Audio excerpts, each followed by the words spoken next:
Right, let's move swiftly on to the championship, because the championship grand final takes place next week, weather permitting.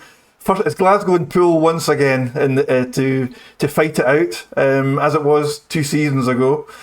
So it's the top 2 place clubs at the end of the regular season. Glasgow, only 1 point separated them over the course of a season. Poole are always there, aren't they? They're always there in cup finals and playoff finals.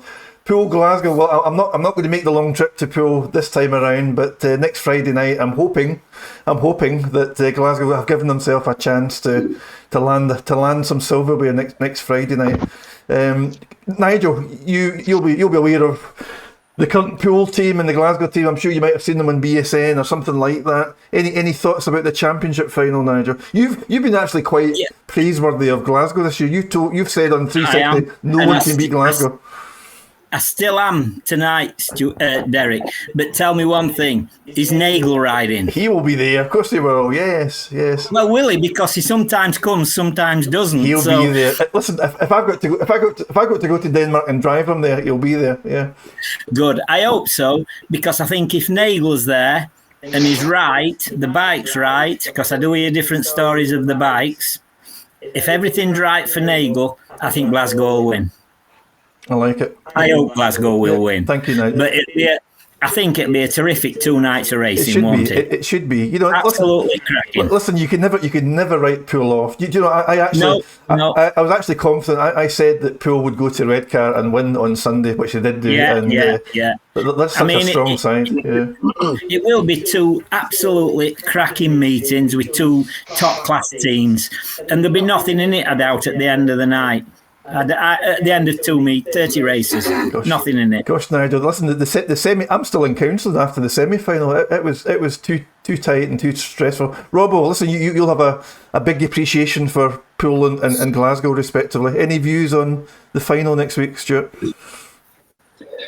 Well, it's going to be a cracking. Hopefully, I'd like to think it's a cracking 2 meetings, and the 2 really are the 2 best clubs in the league, aren't they? I think Redcar have done pretty well, because considering the budget they run on in comparison to what the M2 clubs run on.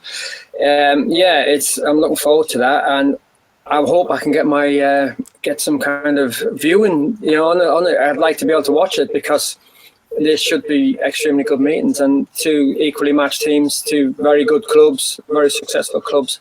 And as part of going back to how promoting Speedway in general that we've spoke about in the past, they're 2 clubs that should be looked at, and their model should be picked up by other clubs, and they've put a lot of money into it, a lot of time, a lot of, and it's paying off for them. It's 2 good clubs. I'm looking forward to the meetings. BSN, Stuart, both legs on BSN next week. Listen, I think it is the right final. It's the final that everyone probably wanted, right? Glasgow and Poole. Once again, my only concern as a Glasgow supporter is we don't have the best record at Wimborne Road, so I don't want us to be too many points behind. If we are behind, of course, after Wednesday night, I would like it to go the distance on Friday. Dean, I don't know how much Championship Speedway you get to see. Yeah, quite a bit. I've just been watching Poole Redcar tonight. Poole have won 52-38. Okay. I think Poole will win over 2 legs. Maybe Glasgow will win. I want Glasgow to win, but I just think Poole will win over 2 legs, because from what I've seen of Glasgow, they haven't gone that well at Poole. They haven't. No, they haven't. I watched that meeting last week against Edinburgh, and they pulled all them points back. That was an excellent meeting. I'm not sure we could do the same. I'm not sure we could pull 12 points back on Poole, for example. But no. Listen, it's going to be a super nervous week for those Glasgow and Poole fans, at least next week. I appreciate your moral support, guys, on 360. I'm going to predict that Glasgow are going to do it. I didn't expect Glasgow to win 2 years ago. I mean, we managed to beat Poole on aggregate. So, to your point, who's got the second leg? Second leg at Glasgow next Friday. I hope Glasgow definitely win then, because obviously you want the Yeah. celebrations to be at the, Yeah, the winning track. we've never had it. Glasgow have never won the league at their home track, or certainly not in many decades. So yeah, listen, we'll rest it there because my heart rate can't take much more. A couple of other topics to finish off this section, and some positive news actually. And isn't it lovely to read the return to the Speedway fold of Buxton and Mildenhall, respectively. Yeah, I know the Mildenhall news has been out for a few weeks, but let's touch on Buxton first of all. It's a venue I've never been to. I've obviously seen it on social media, etc. But to bring what will effectively be a development speedway back into the fold can only be a good thing for the sport as a whole. Dean, you'll have spent many laps around Buxton, I'm quite sure. Yeah, I've probably done more laps around there than everybody else on the old track as well. But it should never have closed in the first place, really. As I sent you a message on Facebook, it's the soul of British Speedway. It's like it just what a place. I mean, it's a crap track. You know, it's it's awful to ride. It's a proper man's track. You know, it's like don't come up with your fast engines around there. But it learns people how to ride, and it should never have closed in the first place. And it's great that it's back. Did you see the pictures this week digging that rock out of there at the first corner? I didn't see that, no. It's a massive rock that was sticking through on the first corner. It's been there years. You're familiar with it, were you? The rock? Yeah. But, they've dug around it and they've had to smash it with a sledgehammer just to break it up like that. It's a shame, but it's part of the feature. Yeah. But yeah, it's a fantastic little track. I mean, it's freezing cold up there. But with what will help Buxton, which is not a good thing in like what is it, but with Wolves closing, Stoke closing, you know, because when Buxton last rode, both of them tracks were there, and it's like so. And a lot of people from Stoke, a lot of people from Bellevue, a lot of people from Sheffield go because it's sort of in between the three. Good. It looks the most picturesque spot for a speedway track. It's a fantastic place. It just you'll get all 4 seasons in one day. Brilliant sunshine, and then there'll be hail stones the size of cricket balls. I must venture down sometime. I would like to add it to my list. Robbo, just from the perspective of bringing back a club that's going to focus on development level speedway is going to be a great thing for speedway, especially given its geographic position as well. Definitely, yeah. And like Dean just said there, it's a man's track, that place. I've only been once or twice before. I think, yeah, and it's in such a picturesque place, like you just said. It's beautiful. The surroundings are up there.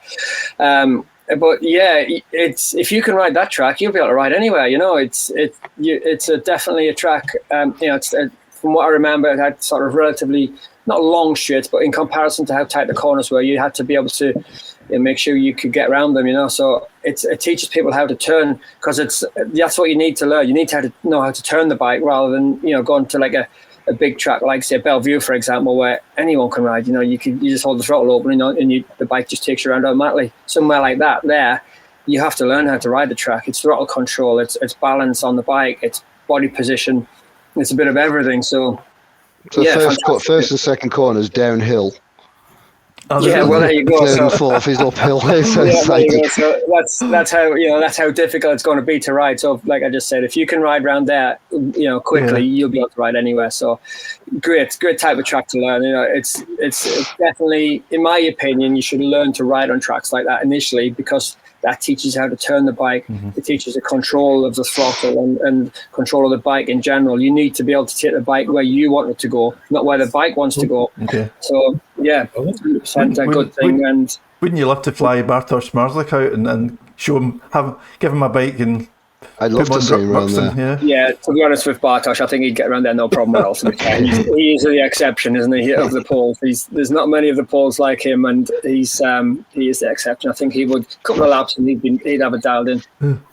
Nigel, the good news keeps coming, because coming back, in fact, I think they've had at least one meeting already. We're catching up a little bit to celebrate their 50th anniversary of the founding of West Row at Mildenhall. They're back, Nigel, the Fen Tigers. Yeah, again, as you say, you've talked about Buxton and Mildenhall now coming back. You know what? When I first went to Mildenhall, this shows my age here, there was taties growing in the middle. All it was a track. Really? Yeah. That was all, and Tatey's growing in the middle. Straight up that, yeah. So it's good news. Mildenhall's coming back up. It can keep going. I don't know much about Mildenhall. I know what's going on up at Buxton. I've spoke to one or two about it. I know what's going on up there. And it's great news. And let's not forget who Buxton's fetched along, like, James Wright, Charles Wright, Craig Cook. Yeah. All right, not world champions. Nick Morris. Who? Nick Morris. Oh, did he ride there? Yeah, Nick Morris. Yeah. So they're not world champions, but they've been big names in the sport. So, just what Robbo and Dean have said, if you can ride there, you'll ride anywhere. And it's a great place. I wish them every success up there. And British Speedway really should look after these, certainly look after Buxton, because they can ride 7 days a week if they want up there. Yeah, that's the thing, isn't it? The only things that look set up there is the sheep.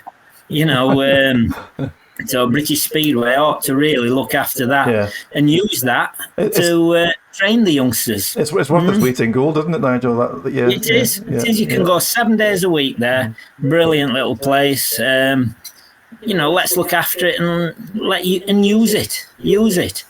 So listen, congratulations and big well done to Lawrence Rogers and the landowners and the sponsors at Buxton, and to Steve Ribbons and the consortium behind bringing Mildenhall back. More Can power I just say as well, to your elbow. it's the Heathens Next Generation, the CRADLEY project. That's going for a council meeting next week. Hopefully that's the go-ahead for the planning permission. I went over there yesterday over the land to have a look. It's the perfect place for Speedway. Where is it, Dean? Can you tell us where it is? I can't tell you where it is, but it's not in Dudley. Okay. But it's like 5 miles from the old CRADLEY track. Okay, brilliant. But it's the perfect place for Speedway. As you look at the track, I stood in the middle of the field yesterday, looked around, you can't see houses for miles. It's on a main road. It's surrounded by a forest. It's actually going to be sunk into the ground. The track is sunk into the ground. So when you put an air fence there and you've got the forest, the noise is not going to be an issue. So there's no houses. There's no reason for the council to turn it down, but, the councils. But, and have you got anybody to run it, Dean? Yeah, everything's in place. Is it? Good. Yeah, everything's in place, but they need planning permission. But there's a meeting next week with the council, because Dudley Council have basically sold them out, and it's never going to. And realistically, if it doesn't happen here, it's not going to happen anywhere. But it's hopefully next Wednesday. There's some good news. And as soon as they get the planning permission, or as soon as they can put in for the planning permission, they can start doing it. But that's really encouraging. I hadn't been aware of any of that stuff, so thank you for sharing. Yeah, I was over there yesterday. I went over there with them yesterday into the fit and actually stood there. And you can sort of, because I know what I'm looking for, I sort of envisage the track being there. They told me, they showed me where the car parks are going to be, where the pits are going to be. They're planning on putting lights in, and it's like you won't see any of that off the main road because it's actually dug into like a hillside. Fantastic. You're going to tell us who's running it? It's Heathens Next Generation, the company's called. Okay. Who is it? Who's that? Tell us who it is. You know a couple of them. Jeff Collins. All right, yeah. And there's, I don't know, 3 or 4 others. But come on, spill the beans. Come on, I'm 360. I can't say who the other people are. It's not my place to say. But I did speak, like I say, I was over there yesterday with Jeff. He showed me around the field and showed me about it and everything. And I'm down there to go up his man cave every day. So it's like, but it's next Wednesday, hopefully, we get some news and they can put in planning permission. So I'll tell you what, Derek, with Peterborough maybe on the horizon, Cradley maybe on the horizon. Coventry, potentially, Things maybe aren't as black as what everybody's painting it then. Yeah. And I just say, with it, all these, something I've been thinking about for a while is Speedway's perception from councils or government or anybody for that matter is wrong. Yeah, we need to get a positive perception to these people because they don't understand what we're actually trying to achieve. If you say, these councils that you go in and say, I would like to put a speedway track here, straight away they think Hells Angels, bikes 365 days a year, and that's not what it is. Yes. Yeah. But there's no thing in Speedway, no manifest to say, this is what Speedway is, this is what it does. Once a week, maybe a practice day as well, whatever. It's for 3 hours a night. You know, but they don't understand that, and we've got nothing to go out there and say this is what it is. And the other day I was up at Workington, and we finished racing, and we took the dog down the beach, and there was some lads on the beach with one motocross bike between them, like 15, 16-year-olds drinking Monster and whatever. And they got one motocross bike between them, blasting up and down. And I thought, you're wasting your life here. 200 yards away, you've got a speedway track there, where you could ride a bike and be paid for it. And make something of your life. Yeah. But that's what we should be going to the councils with. We should be Dean Felton for chairman. Dean Felton for chairman. Put me in place of the BSPA. I'm starting what about it maybe needs somebody like from the Manchester Council taking down there, doesn't it? Yeah. It did. It's when the thing is with Speedway, it doesn't help itself. It's like with the Heathens Next Generation, they've took on like a consulting company in London who builds stadiums, right? And they're like a professional company, and they ask questions like, what's the noise of this? Hold on a sec. What's the noise of this? What's the noise of the silencers? What's this? What's that? And then when you ask the BSPA, they just say, oh, we haven't got them figures. And it's like, how can you not have, or the control board, how can you not have the figures? Yeah. And you have to go back to, and it's like, if you think with Speedway, it's like, let's say you take on a big company like that, and they're dealing with the FA, trying to build a football stadium. And then you go into a meeting with the FA, and you're sitting in a room with solicitors, with accountants. You're sitting. If you do that with Speedway, who are you sitting in a room with? A used car salesman in his fucking check shirt and his wellies. Yeah. That's pretty much how it is. Yeah, and that's not. That's not against any. I'm not having to go at anybody personally. I'm just saying those are the facts. We need to project a better image and get out there. Act big and think big. That's yes. Yeah, absolutely. Yeah. Absolutely. A lot of bullshit goes a long way. Yeah. Listen, one eye on the clock. Listen, that brings us to the end of episode 25. I hope you've enjoyed the format. It's been a little bit more free-flowing. We've covered a number of different topics tonight. We've not been so centred, so focused on just one discussion topic tonight. A bit more loose and free, and I hope you've enjoyed that. As ever, 360 viewers, please do keep supporting us. Please help spread the word. Tag some people into our Facebook page. Try and encourage others to join the 360 family. And the final useful things that you can really do, small actions, just comment whenever you see any output, even just to say you enjoyed it, you didn't enjoy it, whatever it might be, and hit those little thumbs up, especially on Facebook and especially on YouTube. Nigel Crabtree, Stuart Robson, Dean Felton, thank you very much for your company. I really enjoyed the chat tonight. We went in all different directions, but it's been good fun. Listen, out there, enjoy the playoff finals, or the playoffs in the Premiership towards the end of this week and next week in the Championship. The season's coming to an end before too much longer, and then we'll get to find out the shape of British Speedway for 2026. Keep across all our 360 Speedway output. We look forward to your company next week. Look after yourselves. Good night. See you, everybody. Yeah. Bye.